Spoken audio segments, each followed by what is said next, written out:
Irmãos, estamos recebendo hoje à noite um casal muito querido.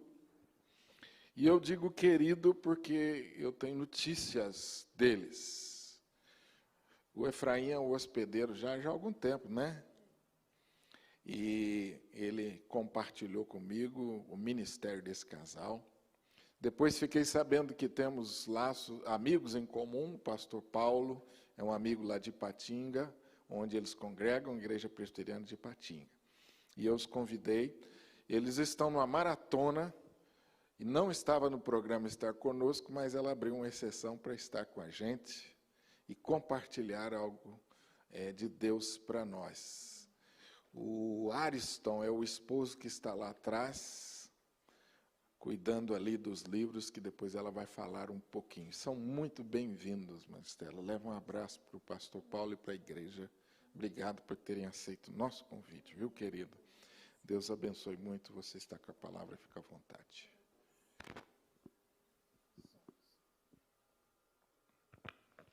Som. Boa noite, igreja. A graça e a paz do Senhor Jesus. Para os irmãos que estão presenciais e online. Que o Senhor possa abençoar a casa de cada um. Amém, queridos? É uma alegria, né, poder estar aqui. E, para mim, uma grande emoção, né, poder voltar a Uberlândia. Né? Foi um presente que Deus nos deu. Eu e Alisson fizemos bons amigos nessa cidade. É a 10ª vez que a gente está passando por aqui. E a oportunidade de poder rever alguns irmãos. Né?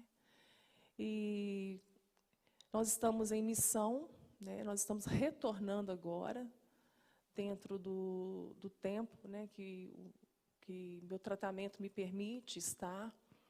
E eu vou me apresentar, né, para vocês um pouco através de um vídeo, né, um vídeo testemunho, um vídeo documento. E ali nós temos uma maneira mais fácil de resumir o testemunho e compartilhar com vocês um pouco da nossa história.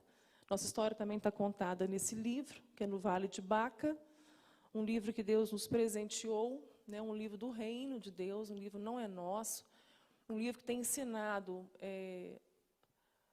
irmãos, né, pessoas, o ser humano. O Vale de Baca é o Vale do Ser Humano. Né, é um livro que tem ajudado muito a fortalecer a fé, a atravessar seus vales. Né, o vale não é uma opção na vida da gente. Né, a dor e o sofrimento faz parte da nossa vida. E ele é um mecanismo de Deus para nos transformar.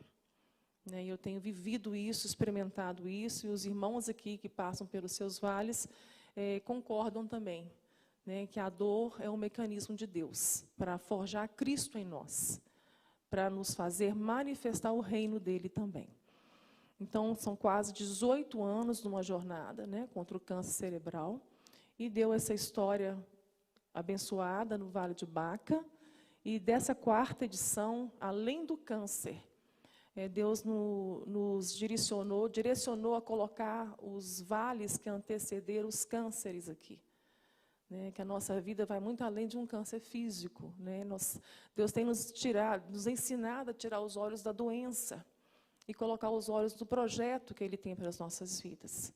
Né, e nós conseguimos voltar nessa graça entendendo que o projeto é maior do que a doença.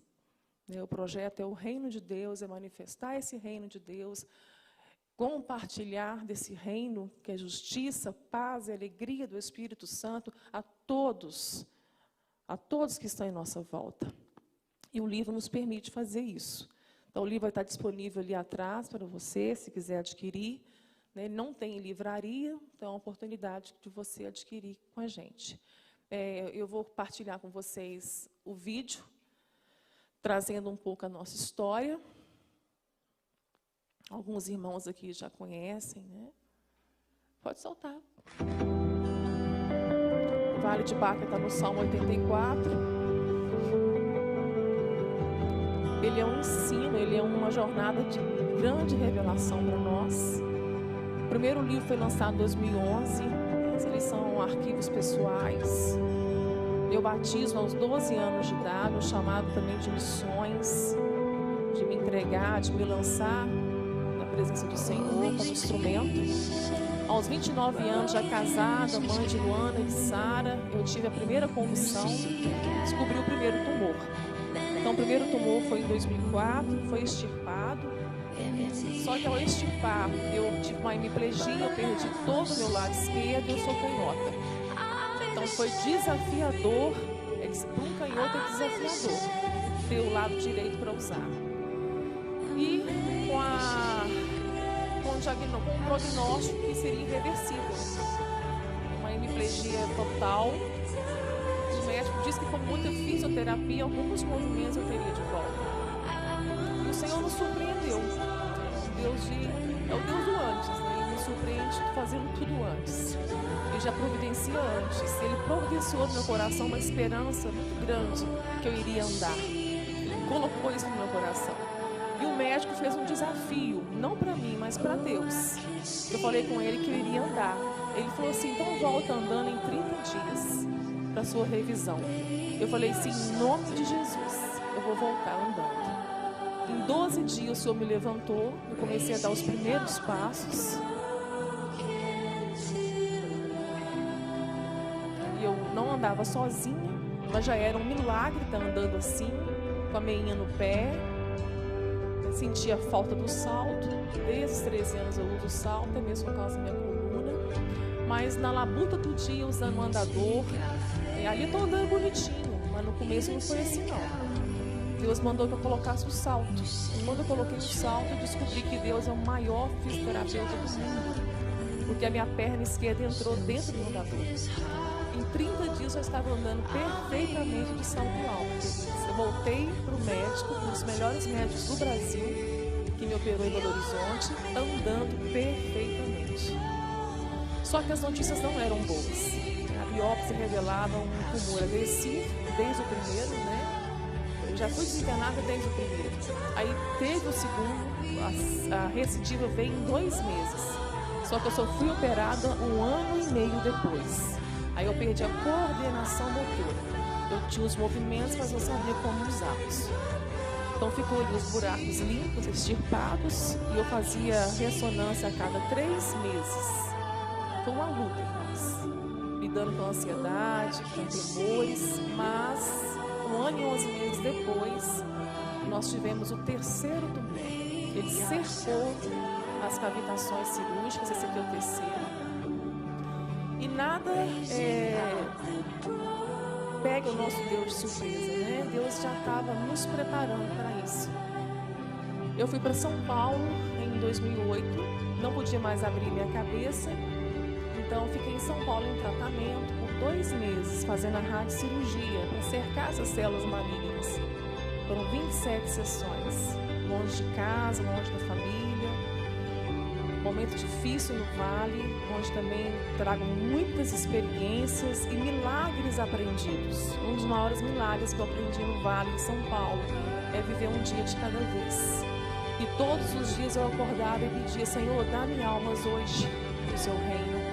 E era isso que eu pedi ao Senhor, que a minha alegria testificasse, né, da presença dele na minha vida. Muitas coisas aconteceram, queridos. Para uma mãe enfrentar uma doença dessa numa filha, eu sou filha caçula, para uma mãe cheia de fé, a minha mãe não aceitava eu não ser curada por um Deus que cura. E eu tive uma dificuldade muito grande de dar andamento a esse projeto de Deus, de pregar o Evangelho, aonde Ele nos levasse, por causa da minha mãe. E aprove o Senhor, então, levar a minha mãe.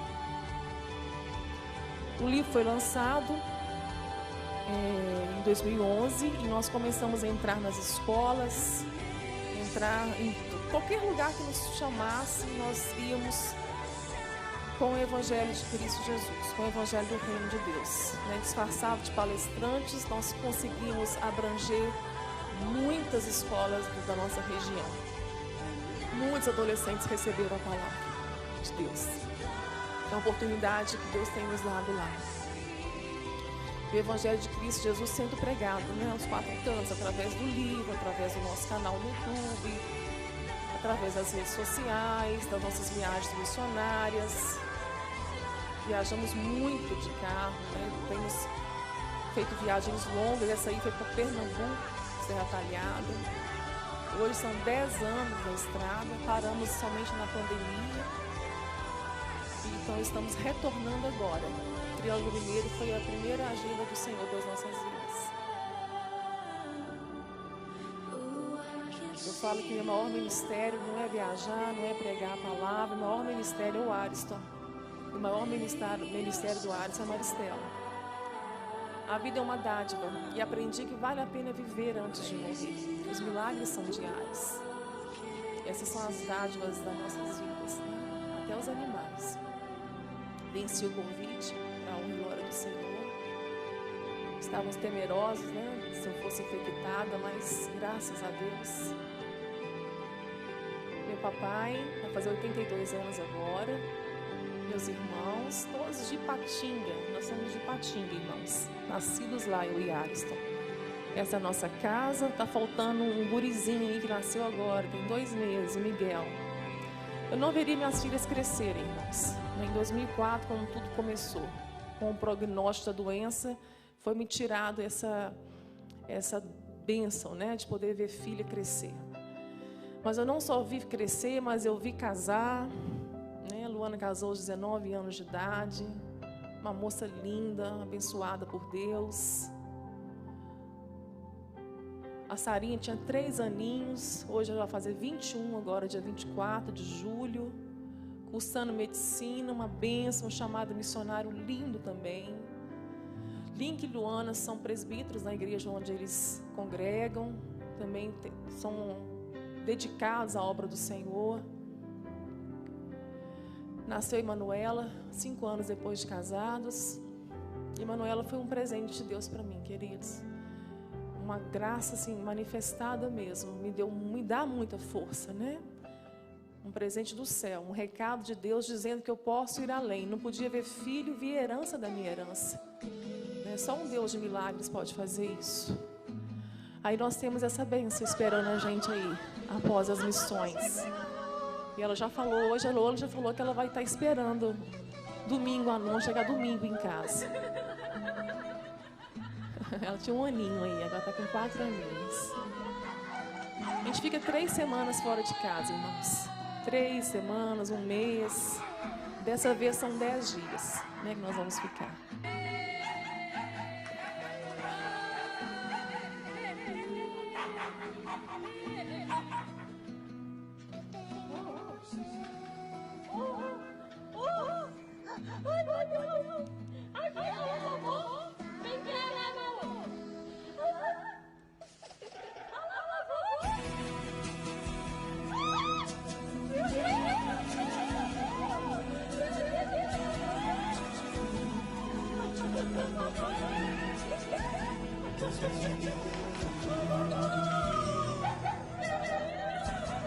Essa música fala que Deus me deu tudo, me deu seu filho.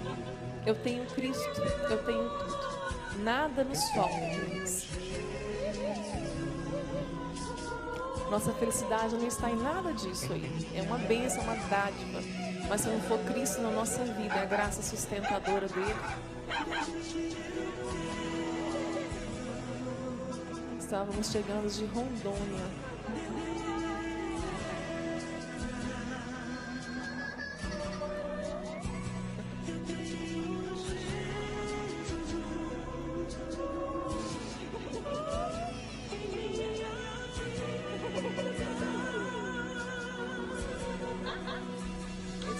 Vovó chegou em 2019.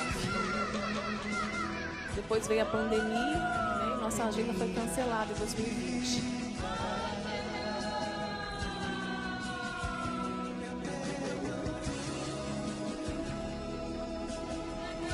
E nós ficamos com uma tiragem inteira guardada no depósito em casa durante a pandemia, e Deus nos surpreendeu esse ano. Nos mandou doar os nossos livros no Centro de Oncologia, onde eu estou em tratamento agora. Só Deus pode fazer isso, irmãos. Um ano aí grávida, revelando que seria um menino, né, Miguel.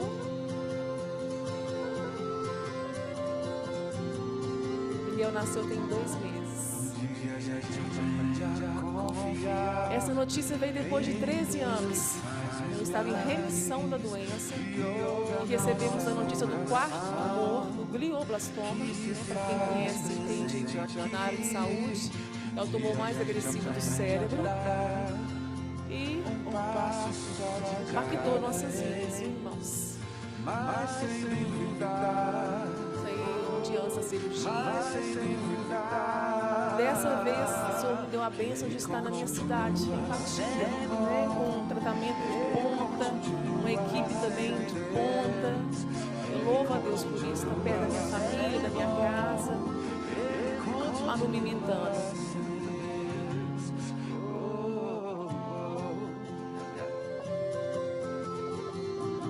E nós ficamos muito sensibilizados, né, com a notícia, com um susto.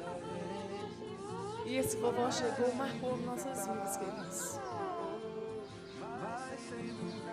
Manu ficou na perspectiva, né, de ver a vovó chegar dessa vez.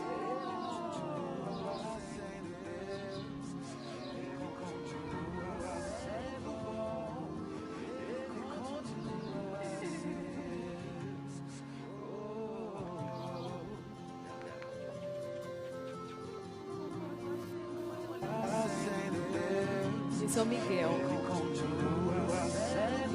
Eu pude curar o umbliguinho do Miguel ainda, irmãos.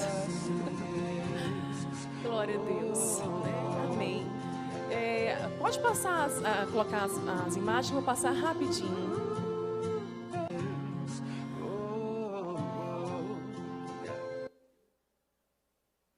Vai ser bem rapidinho, porque passou muito rápido e a história eu só conto nesse vídeo mesmo. O livro traz os detalhes, traz experiências pedagógicas à luz da palavra, viu, irmãos? Esse aqui foi o primeiro tumor, pode passar. Aqui o segundo, isso aqui é a cavidade do primeiro, onde foi extirpado, pode passar. Aqui as duas cavitações cirúrgicas, pode passar. Os buracos limpos, ficaram limpos 1 ano e 11 meses, pode passar, por favor. Esse aqui é o terceiro, pode passar. Aqui é o terceiro, cercou. E o Senhor tem um mistério com esse terceiro, né? Ele falou que ele ia ficar. Em 2005, quando Deus disse não para o segundo tumor, que eu pedi para Deus para curar. É legítimo pedir a cura. Nosso Deus é um Deus de cura, não é um Deus de milagres. Só que Ele tinha um projeto estabelecido na minha vida, em atravessar esse vale, cumprir esse projeto, essa missão no vale da enfermidade. Então, em 2005, Ele mostrava que as duas partes iam ser extirpadas. E foi algo assim, que nos deixou perplexos, irmãos, porque o Senhor quis falar comigo na palavra. Eu tinha acabado de chegar da ressonância do segundo, que eu pedi ao médico que repetisse a ressonância em 30 dias, ele queria me operar, eu falei que eu não ia operar, que ele repetisse a ressonância, porque Deus ia me curar. Ele levantou um paralítico da cadeira de rodas, né? Então, eu fui na minha fé, pastor, fé na fé. E eu pensava que eu tinha crédito com Deus, porque eu era menina do serviço da igreja. Né? Então, agora é simples, agora é só convencer Deus, né? Que eu já estava convertida, que eu merecia a cura. Essa fé é um perigo, a fé do mérito. Né? E eu cresci nesse evangelho do mérito, do triunfalismo. Deus pode, então Deus vai fazer.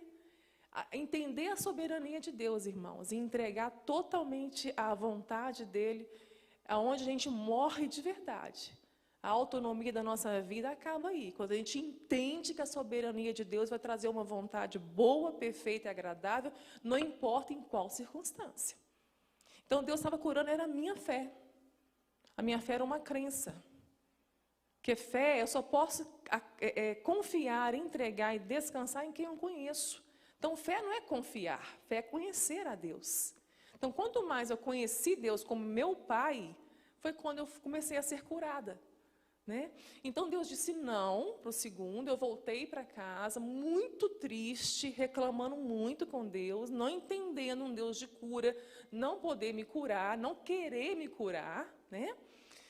Aí o Senhor falou comigo, que queria falar comigo na palavra, mandou eu abrir a palavra. E eu perguntei ao Senhor, Senhor, me fala sobre essa enfermidade. Nós não sabemos orar. O Espírito Santo me dirigiu nessa oração. Me fala sobre essa enfermidade, Pai. Que projeto é esse? O Senhor tem revelado de pregar o seu evangelho, mas na enfermidade, Senhor, fala comigo. Eu abri a palavra, o Senhor me deu o livro de Zacarias, capítulo 13, nos versos 8 e 9, irmãos, e dizia assim: as duas partes vão ser extirpadas, mas a terceira parte vai restar nela. 2005. E eu farei a terceira parte passar pelo fogo. Provarei como se prova o ouro, purificarei como se purifica a prata. Você vai invocar o meu nome, e eu direi, eu sou o teu Deus. Eu sabia ali, piamente, que Deus estava falando comigo, porque extirpar, mesmo que estivesse há 2000 anos, né, do nosso tempo, que o profeta Zacarias escreveu, é uma palavra moderna, contemporânea, usada dentro dos blocos cirúrgicos para retirada de tumores. Então, o primeiro foi extirpado, o segundo seria, ele estava dizendo que o segundo seria, não veio a cura divina, mas a cura seria pela cirurgia. E só que, na hora dele falar da terceira parte, o Espírito Santo pôs um véu na minha mente para não compreender isso. Deus é tão maravilhoso que Ele vai nos preparar antes. Ele me deu tempo para que eu fosse preparada antes. Eu estava tendo dificuldade para lidar com o segundo.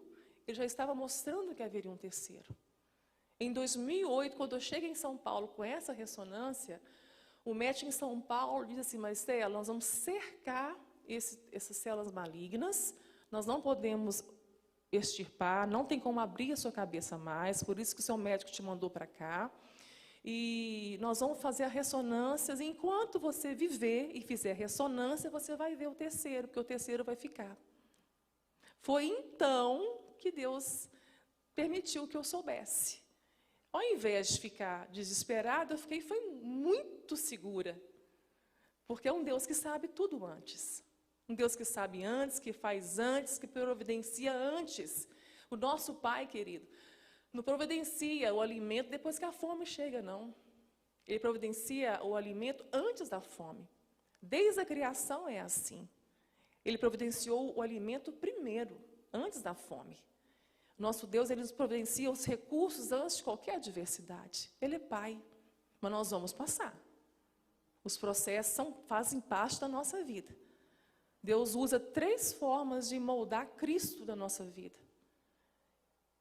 Através da palavra, do Espírito Santo e da dor.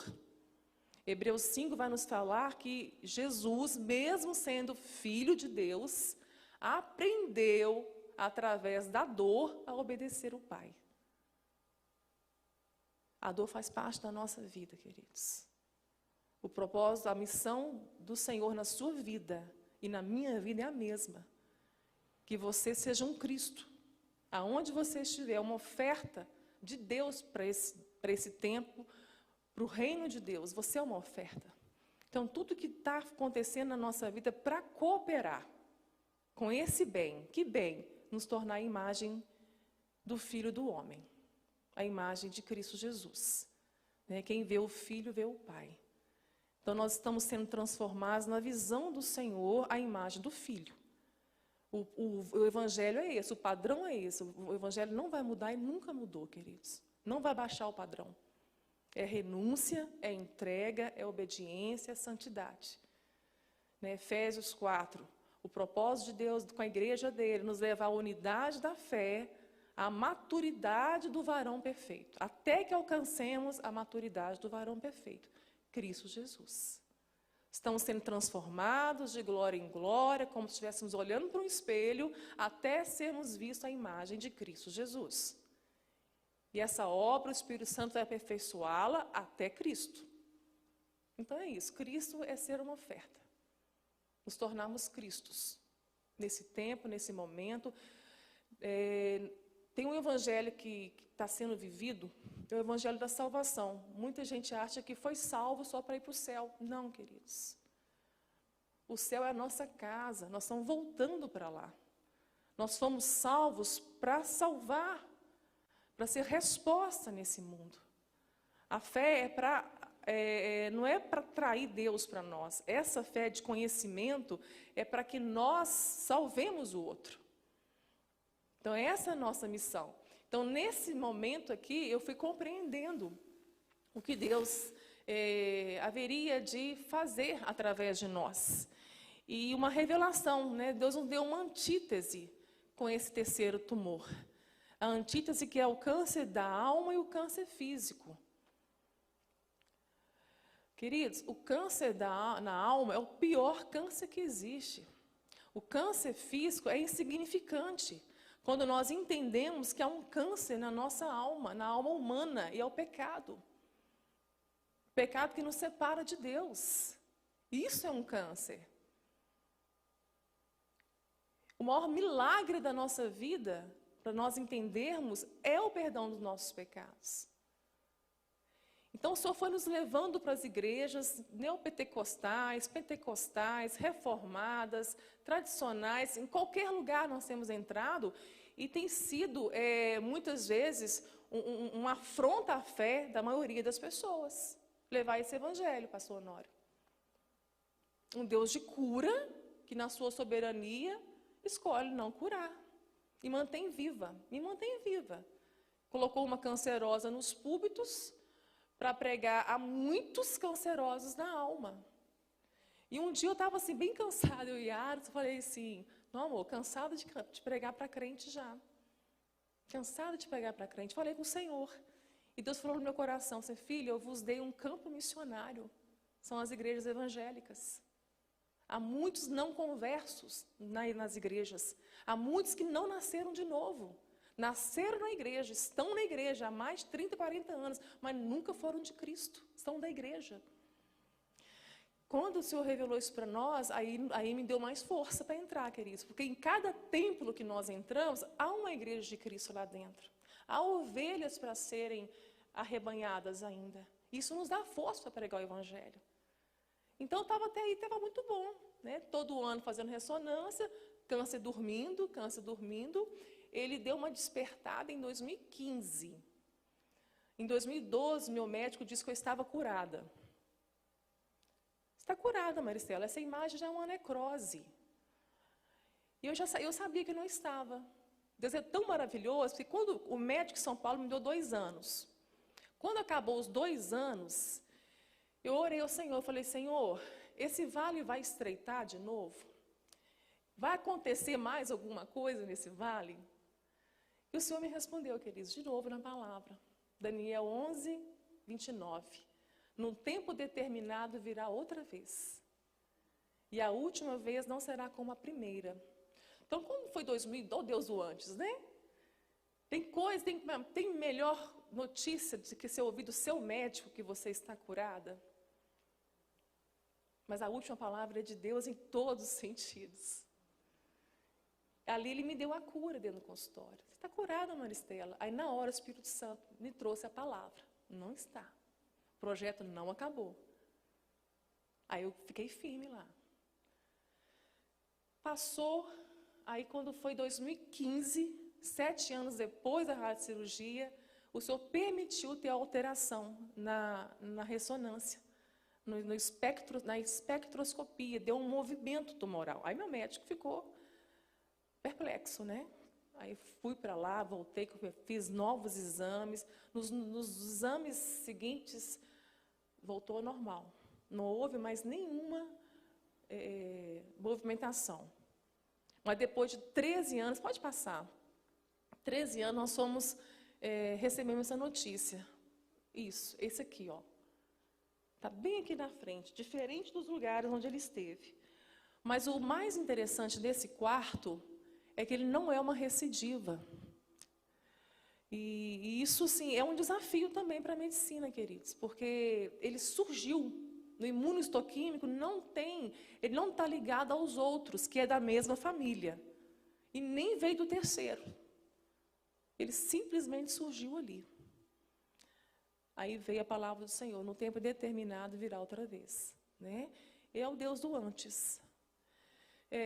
Nos impactou, assustou.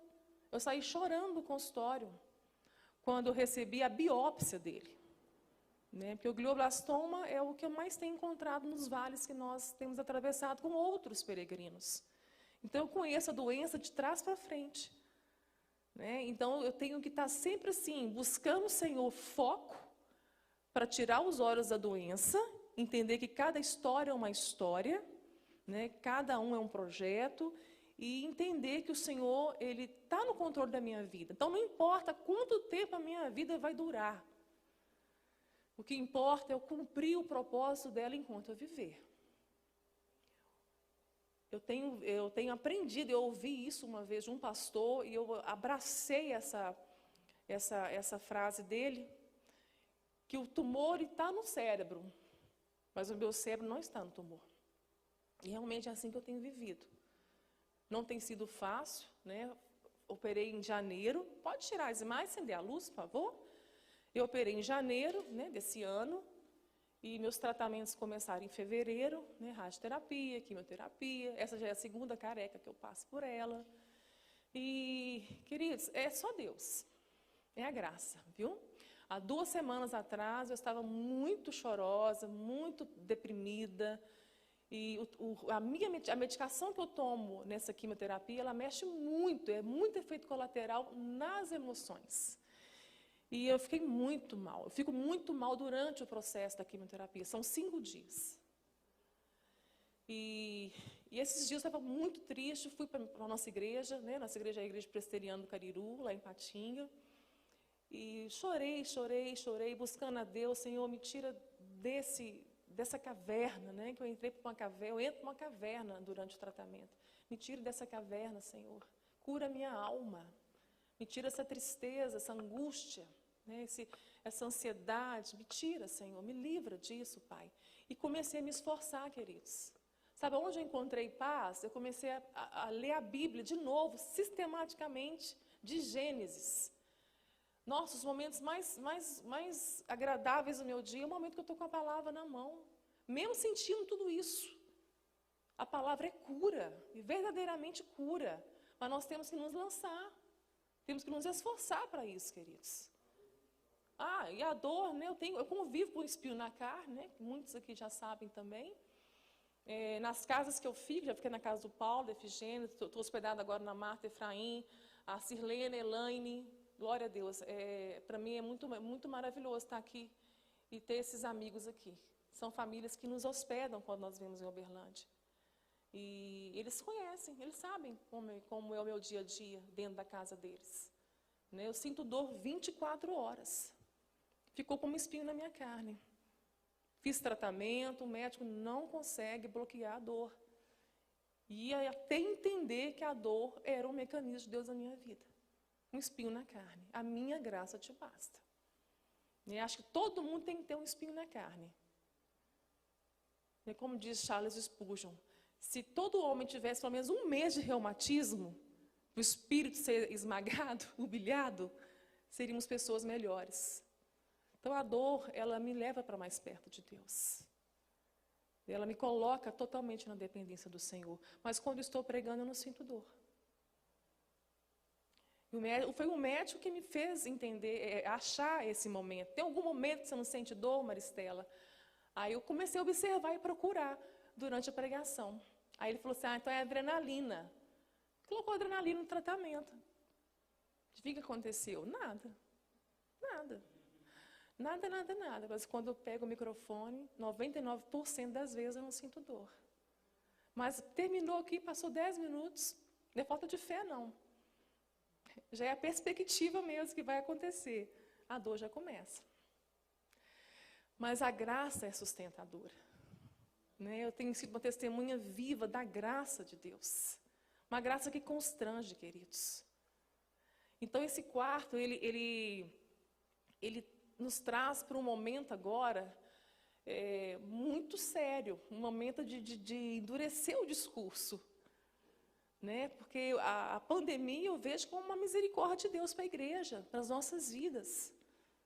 Né? Eu não vejo como algo, claro que foi algo terrível, né? É algo terrível, mas ao mesmo tempo a misericórdia de Deus, para podermos repensar a nossa vida, rever a nossa fé, porque é uma doença que não escolhe, é igual o câncer, é uma roleta russa. Né? Então, todos nós precisamos aprender agora, que é hoje. Nós só temos o hoje. Né? Nós não temos o amanhã. Jesus nos ensinou a vencer o mal do dia. Cada dia trará o seu mal, não precisam ficar ansiosos com o dia de amanhã. O mal virá no dia de amanhã, mas os cuidados de Deus também estarão nele. Né? O Pai quer nos ensinar a ser especialistas em vencer dias maus. Nós estamos sendo forjados, queridos, nessa hora mais do que nunca. Porque momentos se aproximam da volta do Senhor, do arrebatamento da igreja. Né? E há muitos ainda para serem salvos. Precisamos manifestar o reino de Deus. E o reino de Deus é para todos, queridos. Abram comigo a palavra de Deus em Lucas, no Evangelho segundo Lucas, no capítulo 5.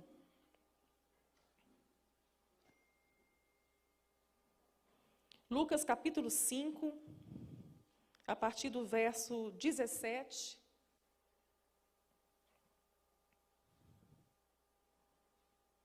Amém? E aconteceu que em um daqueles dias estava ensinando,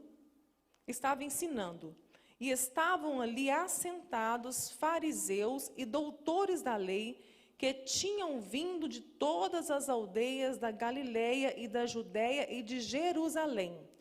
E a virtude do Senhor estava com ele para curar. Irmãos, eu vou ler novamente esse texto, presta bastante atenção no que Lucas está escrevendo aqui para o seu amigo Teófilo.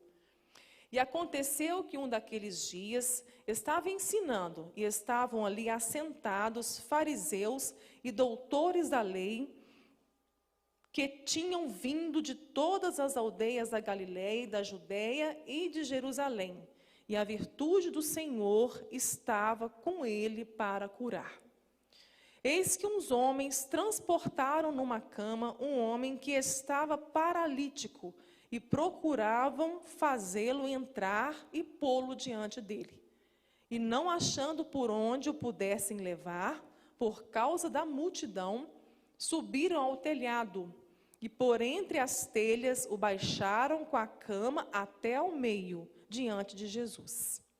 E vendo-lhes a fé, Jesus disse ao paralítico: Homem, os teus pecados te são perdoados. E os escribas e os fariseus começaram a razoar, dizendo: Quem é este que diz blasfêmias? Quem pode perdoar pecados, senão Deus? Jesus, porém, conhecendo os seus pensamentos, respondeu e disse-lhes: Que arrazoais em vosso coração? Qual é mais fácil dizer: os teus pecados te são perdoados, ou dizer: levante e anda? Ora, para que saibais que o Filho do Homem tem sobre a terra poder de perdoar pecados, ele disse ao paralítico: Eu te digo, levanta-te, toma a tua cama e vai para a tua casa. E levantando-se logo diante deles, e tomando a cama em que estava deitado, foi para a sua casa, glorificando a Deus. E todos ficaram maravilhados e glorificaram a Deus e ficaram cheios de temor, dizendo: Hoje vimos prodígios. Em outras traduções, hoje vimos milagres. Queridos, Jesus estava ensinando, né, em Lucas 4,43, fala que ele foi enviado a todas as cidades para ensinar, para pregar o evangelho do reino de Deus, para trazer o reino eterno, o reino de justiça. Ele estava ensinando, e no meio dessa multidão havia os fariseus, os escribas, e a palavra está dizendo que durante o momento que ele estava ensinando, o poder do Espírito Santo estava sobre ele para curar. Vejam bem, ele estava ensinando e havia virtude nele para curar. Aquela multidão estava ao redor do verbo, ao redor da palavra.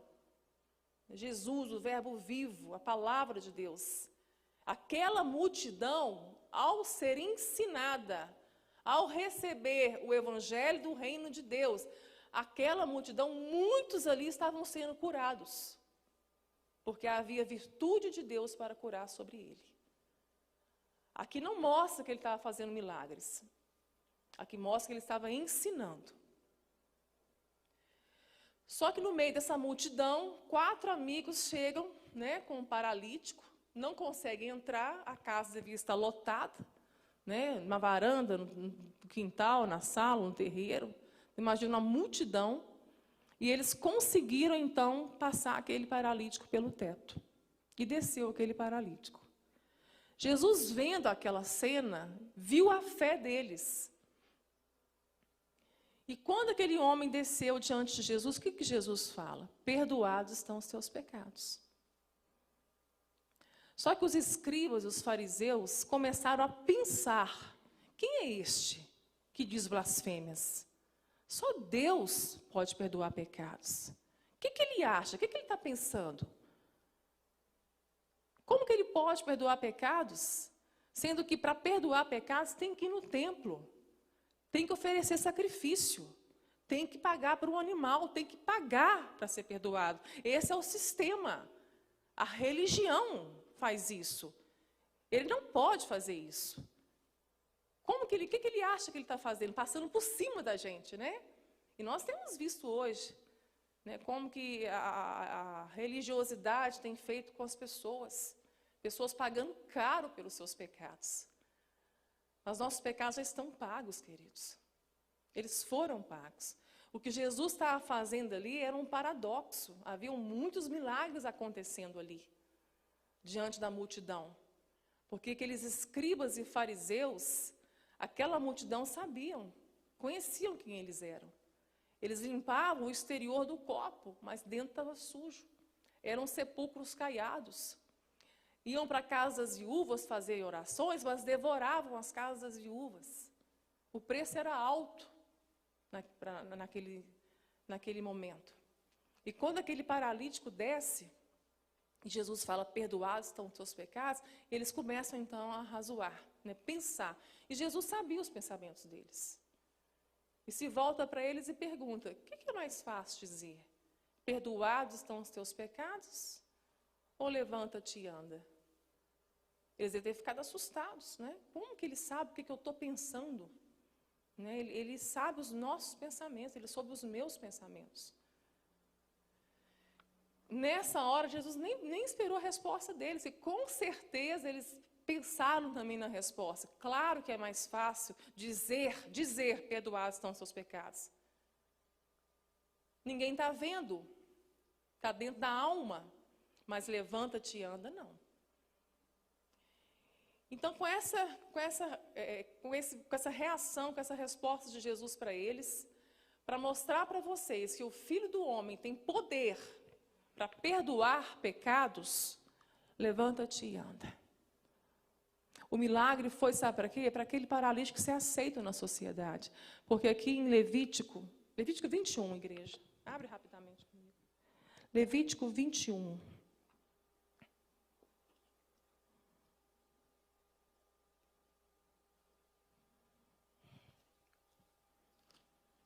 Na lei dizia assim,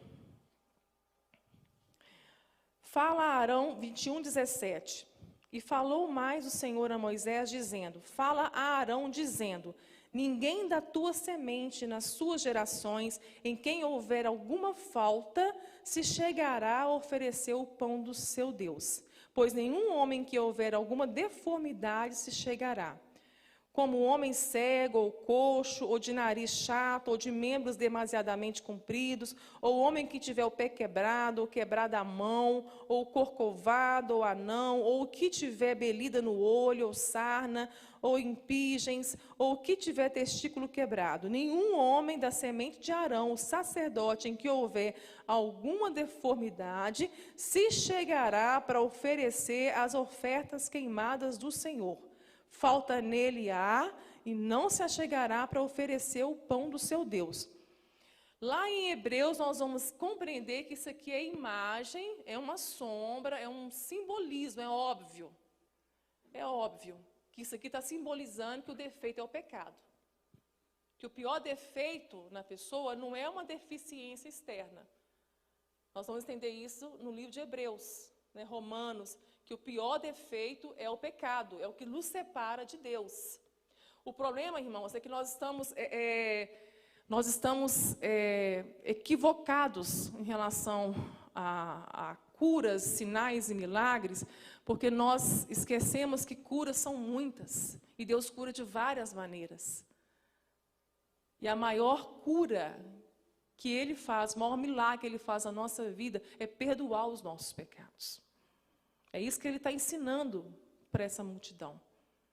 Que esse é o maior milagre que está acontecendo ali. Naquele momento, mesmo ele sendo paralítico, ele já estava inserido no reino de Deus. Porque o defeito não era ele ser paralítico. O defeito ele era ser condenado pelo pecado. E naquele momento, aquela multidão, inclusive os discípulos, né, que vieram dessa lei mosaica, que aprenderam que uma doença de nascença era maldição. Então, todos viam aquele paralítico como amaldiçoado por Deus, por causa da lei. Ele nunca poderia chegar ao templo, por causa do defeito dele. Então, naquele momento, teve aquela passagem também que eles perguntam, né, do cego de nascença, quem pecou? Porque na crendice deles, o feto poderia pecar no ventre. Quem pecou? Ele ou seus pais? E Jesus, nem ele, nem os pais, todos nós, né, todos vocês nasceram em pecado, para que as obras de Deus se manifestassem, para que a obra de Deus se manifestasse. Todos nós nascemos em pecado, todos nós somos destituídos da glória de Deus. Então, naquele momento que Jesus estava perdoando pecados, eles viram que a maldição, não havia maldição, não havia maldição. A maldição era o pecado. Para mostrar que o Filho do Homem tem poder para perdoar pecados, levanta e anda. Isso foi o milagre, queridos. Infelizmente, muitos, né? Hoje a igreja evangélica, ela está assim, com essa deformidade na fé. Né? Para a maioria, milagre é ver um sinal. Na misericórdia de Deus, Ele fez um sinal naquele paralítico, por misericórdia, porque para que ele fosse aceito na sociedade, uma sociedade que condena, uma sociedade que prejulga, né? Eu mesma já passei por muitas situações difíceis em não ser curada, queridos. Acusações, né, pré-julgamentos. E aceitar que Deus, né, curou a minha alma, que esse é o maior milagre da minha vida. Né? Se Ele fizer um milagre físico, amém, mas vai ser algo paliativo. Né? Porque a cura, a maior cura, é a eternidade com Ele. Nosso único inimigo a ser vencido é a morte. E nós vamos vencê-la. Porque vai ser um instante na nossa vida. E nós vamos ficar eternamente curados. Né? Não vai ser mais algo paliativo. Porque o curado também, ele morre. Né? O Lázaro ressuscitou, mas ele morreu de novo. O mar vermelho abriu, mas ele fechou de novo. Aqui nessa vida tudo é passageiro.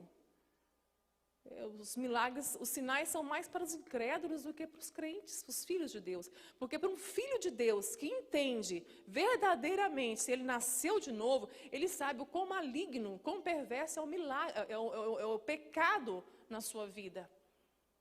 Paulo dos Romanos, ele fala, excessivamente maligno é o pecado. O pecado abriu nossa sepultura. Mas para a maioria, o foco desse texto não está no perdão dos pecados. Está no levanta-te e anda. Infelizmente. O maior milagre aconteceu aqui, ó. Perdoados estão os teus pecados. Se há um câncer que precisa ser curado na nossa vida, é esse. Nós pecamos porque somos pecadores. Mas aquele que não nasceu de novo está condenado ao sofrimento eterno, queridos. Mas enquanto houver vida, enquanto houver o hoje, há esperança. Há esperança desse evangelho entrar e regenerar a mente de quem está ouvindo. Há esperança. Infelizmente, o evangelho arranha a mente de muitos, não entra. Mas há esperança de salvação na pregação do evangelho. Nós não podemos desistir, queridos. Não podemos desistir de orar pelos nossos queridos. Sermos Cristo na vida deles. Perguntar ao Senhor, Senhor, em quem, onde o Senhor quer que eu seja um sacrifício hoje? Em quem, na vida de quem o Senhor quer que eu me entregue hoje? É para isso que nós estamos aqui, queridos. Não é câncer, não é Covid, não é infarto, não é morte súbita, não é nada disso que leva um filho de Deus para casa. É simplesmente os dias dele estabelecido. Deus estabeleceu os nossos dias. Não é doença, mas uma alma curada, ela alcança a eternidade. E Deus tem cura para nós. Atos pecaminosos vão estar em nós, mas o nascido de novo, ele não peca deliberadamente, querido.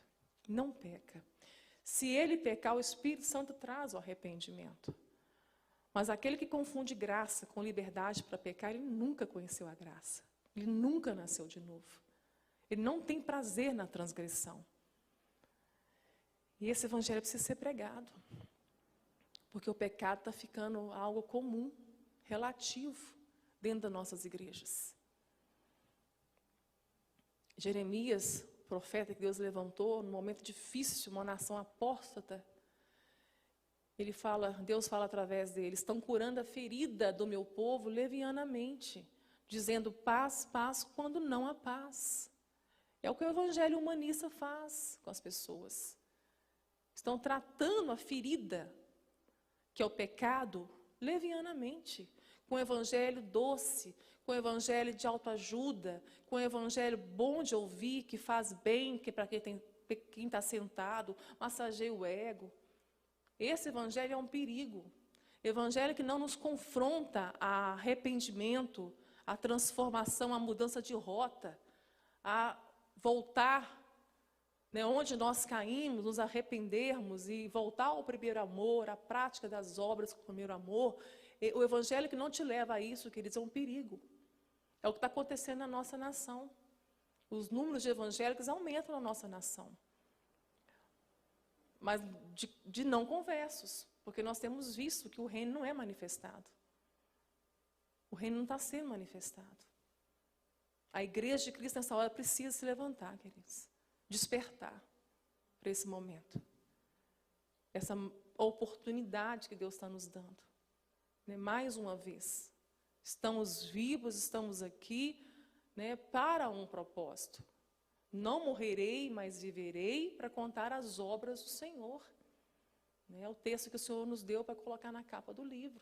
É para você, para a sua vida. Há um propósito na sua vida. E que possamos entender isso, como crentes, como filhos e filhas, o quanto o pecado nos separa de Deus. E pelo Espírito Santo, inclinados no Espírito Santo, nós nascemos no Espírito, querido. Nós podemos dizer não ao pecado. Nós podemos sim vencer as tentações. Ser tentado não é pecado. E nós temos o escape para a tentação. O Espírito de Deus em nós, ele nos fortalece. Mas o Espírito Santo tem que ser buscado. Ele tem que ser desejado, ele tem que ser anelado. E o Senhor nos dá o Espírito Santo. Foi derramado em nós. Que possamos ser cheios do Espírito Santo. Confessar os nossos pecados a Deus. Nós vamos lutar com a nossa natureza pecaminosa enquanto vivermos. Enquanto vivermos. Mas a presença do Senhor nos cura. No começo desse culto, eu comecei a contar uma experiência, dos dias que eu estava triste, eu não terminei. E na igreja, louvando o Senhor, eu pedindo ao Senhor, clamando que curasse a minha alma, aquela tristeza profunda. E o Senhor me deu uma experiência maravilhosa com Ele naquele dia. É como se a presença de Jesus me transpassasse. Foi algo transcendental, queridos. Ele passou e eu senti a presença dEle gloriosa naquela noite, naquele culto. Daquela hora, a saudade que me deu da eternidade, que nós viemos de lá. E Ele passou e eu senti aquela coisa maravilhosa. Eu falei, saudade, Senhor, que saudade do Senhor. E comecei a chorar mais ainda. Mas saí dali curada. A presença do Senhor nos cura. Mas o pecado faz divisão entre Ele e nós. Que seja uma noite de arrependimento. O Senhor está me deixando, me permitindo viver. E depois de 13 anos trazendo esse tumor, eu vejo quão sério é o pecado. Se formos fazer essa antítese do câncer na alma com o pecado e o câncer físico, como que é gravíssimo essa ferida na nossa alma. E que possamos entender isso, queridos. Se há uma ferida na sua alma que se chama pecado, e o que é pecado? Não são só obras da carne. Não são só obras da carne, porque o religioso, ele se detém nisso, né? Eu não faço isso, eu não faço isso, eu não faço isso, então não tem pecado.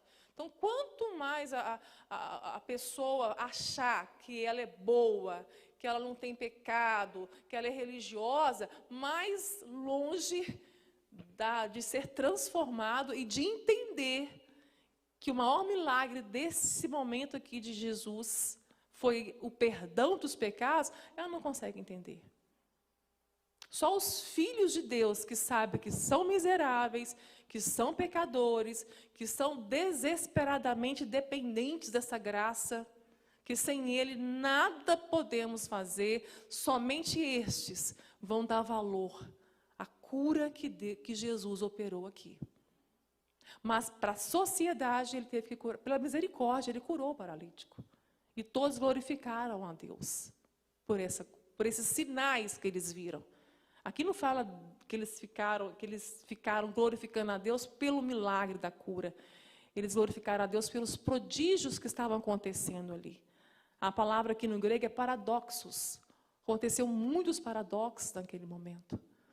Um mestre ensinando o mestre deles, os mestres deles, sabendo pensamentos dos mestres deles, perdoando pecados que só Deus pode perdoar. Havia muitos paradoxos ali. Aquele povo estava glorificando a Deus por tudo que eles estavam vendo ali. E nós temos que glorificar a Deus e lembrar, queridos, que o nosso Senhor Jesus fez por nós naquela cruz. O preço foi pago. Há um preço pago. É uma graça maravilhosa para se viver. Mas um preço alto. Não foi de graça. Um preço foi pago. O que o Senhor quer de nós é que nos lancemos, nos inclinemos, possamos nos inclinar para a vontade dEle. Pedir força ao Espírito Santo, que o resto é com Ele. Que de nós mesmos nada podemos fazer. Nada, queridos, mas nele tudo posso, naquele que nos fortalece. Você pode todas as coisas, você pode passar por qualquer vale, nele. Sem Ele, não. Que a presença do Senhor possa curar você nessa noite. Oi, amor. Você quer falar? Amém.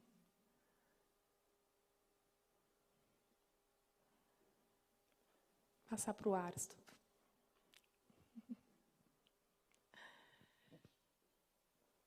Aqui, amor. Paz do Senhor, irmãos, tudo bem? A gente está fazendo esse trabalho lá no Hospital do Câncer, lá em Patinga. A Silene conhece, já morou lá. Esse hospital ele atende, além o Vale do Aço, tem em torno de quase 1 milhão de habitantes, né? São 3 cidades juntas, e o hospital atende 85 cidades em voltas. Então, a média de 4.000 pacientes lá com câncer. Quando nós entramos lá dentro, pela primeira vez, a gente perguntou para Deus o que Deus queria da gente lá dentro do Hospital do Câncer. E a gente começou a doar o livro e evangelizar. Aí depois tem uma irmã lá do Pernambuco que teve uma ideia de ofertar. As pessoas compraram o livro para a gente poder ofertar para as pessoas lá dentro. Mas o que a gente mais descobriu lá dentro, que não importava qual doença, qual a raça, se é preto, se é branco, se é rico, se é pobre. O que a gente viu lá, católico, evangélico, na verdade entregamos um livro para todo mundo lá dentro. Até os próprios médicos, psicólogos, pediram um livro.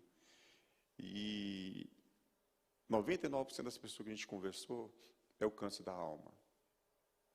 Muitos decepcionados com Deus de cura, que não curou eles. Aquela fé morta, muita gente desesperada, com medo de morrer. Aí a gente começa a falar do projeto de Deus, que o projeto às vezes é muito maior do que a cura, né? A Maristela é uma cancerosa. A Efigênia, mas o Paulo, a Elane e o Efraim tiveram a oportunidade em 2017 aqui. Eu passei pela crise do pânico. Foi muito difícil. Fui parar 3 dias no hospital achando que era infarto, né? Deu um trabalho danado. Depois descobri que era o pânico. O Senhor não me curou do pânico, mas me ensinou a conviver. Eu nunca pedi a cura, porque o pânico na minha vida me ajudou a curar os males que há dentro de mim. Muito medo, muita insegurança, muita falta de confiança em Deus. Eu falava que confiava em Deus, mas eu não confiava em Deus. Então, eu não sei qual é o projeto que Deus tem na vida de você. Cada um, Deus trabalha de um jeito. Eu só sei que, se não for para glorificar o nome do Senhor nessa terra, não há motivação para viver nesse mundo. E o mundo, na verdade, não lê Bíblia. O mundo lê você. Né? E que possamos ser a imagem e semelhança de tanto que o mundo precisa nessa hora. Amém? Pode orar, encerrando? Pode orar, pastor? Pai querido, em nome de Jesus, nós queremos render graças ao Senhor por esse momento aqui de comunhão com os irmãos, os que estão aqui presentes, os que estão em casa. Meu Deus, como é bom poder servir ao Senhor, como é bom viver para o Senhor, porque Tu és o nosso bem maior, Senhor. Amém, Senhor. Queremos, Senhor, ser imagem e semelhança do Senhor em meio a tanta confusão, a tanto Amém, medo, Jesus. a tanta insegurança. Que o mundo lá fora possa ver em nós, Senhor, porque somos filhos Teus, Senhor. Queremos, Senhor, ser oferta para o Senhor. Ser conosco, nos dá força, Senhor, nos ajuda, manifesta o reino do Senhor através de nossas vidas, porque somos pecadores, somos impuros, somos injustos, mas a Tua graça, Senhor, manifesta ela através de nós, Senhor. Amém. Te agradecemos pelo culto, te agradecemos por esse momento de comunhão. Fica conosco, nos abençoe. Oramos assim ao Senhor, em nome de Jesus, Senhor. Amém. Eu vou pedir vocês para ficar, Maristela, aqui um pouquinho, Alisson. Eu vou pedir aos presbíteros, pastores, que a gente venha à frente para orar com vocês. Já estamos encerrando o nosso culto. Muitíssimo obrigado, viu, queridos, por aceitar o nosso convite, viu, gente? Muito obrigado mesmo. Foi bênção demais. Oi.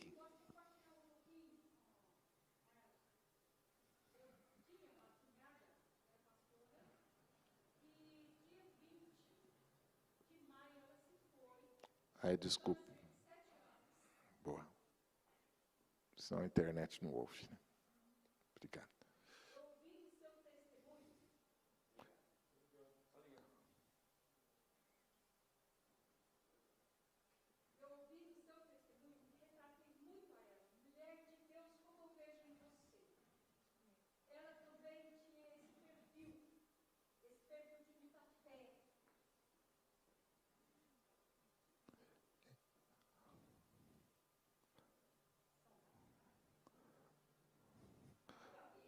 Espera aí um pouquinho.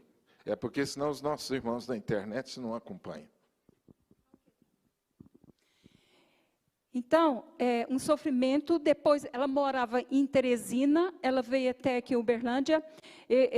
A gente percebe que ela já estava sabendo que o tempo dela estava próximo, ela veio para despedir de nós.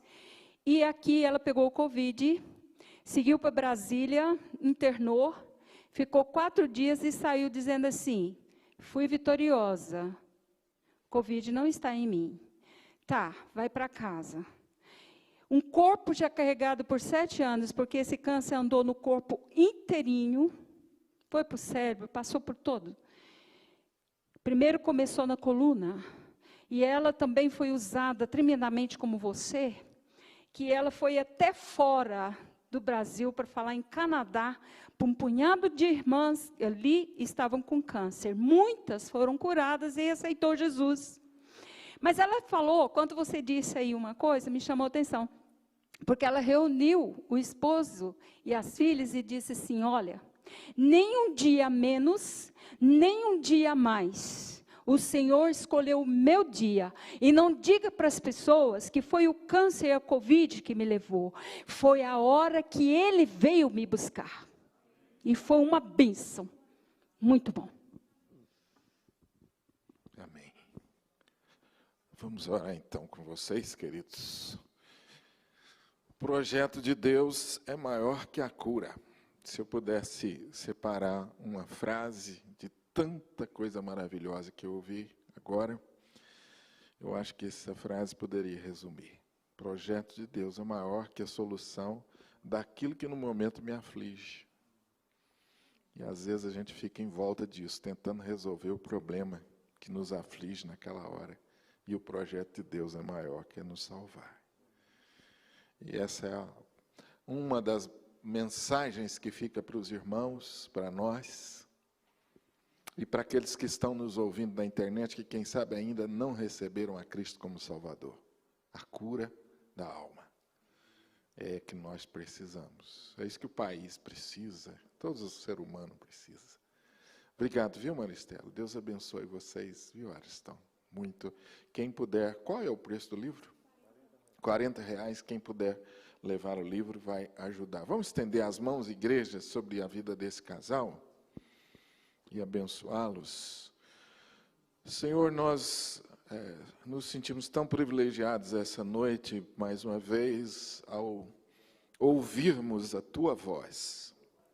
Como é bom, Senhor, no meio de tantas vozes que querem atrair a nossa atenção, que querem o nosso coração, ouvirmos a Tua voz é algo que nos traz tanta paz, é algo que nos traz segurança, é algo que, de fato, Senhor Deus, faz diferença nesse momento que vivemos. Te louvamos por essa noite, pela instrumentalidade da Maristela e do Ariston.